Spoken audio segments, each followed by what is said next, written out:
John chapter 18, Amplified Bible. Having said these things, Jesus went out with his disciples beyond across the winter torrent of the Kidron in the ravine. There was a garden there, which he and his disciples entered, and Judas, who was betraying him and delivering him up, also knew the place, because Jesus had often retired there with his disciples. So Judas, obtaining and taking charge of the band of soldiers and some guards, attendants of the high priest and Pharisees, came there with lanterns and torches and weapons.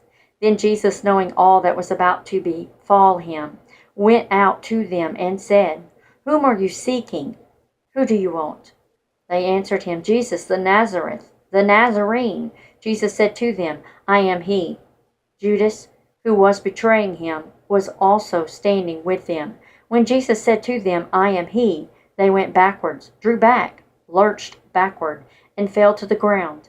Then again he asked them, "Whom are you seeking?" And they said, "Jesus the Nazarene." And Jesus answered, "I told you that I am he. So if you want me, if it is only I for whom you are looking, let these men go their way." Thus what he had said was fulfilled and verified, "Of those whom you have given me, I have not lost even one." Then Simon Peter, who had a sword, drew it, and struck the high priest's servant, and cut off his right ear. The servant's name was Malchus. Therefore Jesus said to Peter, "Put the sword back into the sheath. The cup which my Father has given me, shall I not drink it?" So the troops and their captain and the guards attendants of the Jews seized Jesus and bound him. And they brought him first to Ananias, for he was the father-in-law of Caiaphas, who was the high priest that year. It was Caiaphas who had counseled the Jews that it was expedient, and for their welfare, that one man should die, in behalf of the people. Now Simon Peter and another disciple were following Jesus, and that disciple was known to the high priest. And so he entered along with Jesus into the court of the palace of the high priest, but Peter was standing outside at the door. So the other disciple, who was known to the high priest, went out and spoke to the maid, who kept the door, and brought Peter inside. Then the maid, who was in charge at the door, said to Peter, "You are not also one of the disciples of this man, are you?" He said, "I am not." Now the servants and the guards, the attendants, had made a fire of coals, for it was cold, and they were standing and warming themselves, and Peter was with them, standing and warming himself. Then the high priest questioned Jesus about his disciples and about his teaching. Jesus answered him, "I have spoken openly to the world. I have always taught in a synagogue and in the temple area, where the Jews habitually assemble, and I have spoken nothing secretly. Why do you ask me? Ask those who have heard me what I said to them. See, they know what I said." But when he said this, one of the attendants who stood by struck Jesus, saying, "Is that how you answer the high priest?" And Jesus replied, "If I have said anything wrong, if I have spoken abusively, if there was evil in what I said, tell what was wrong with it. But if I spoke rightly and properly, why do you strike me?" Then Ananias sent him bound to Caiaphas, the high priest, but Simon Peter still was standing and was warming himself.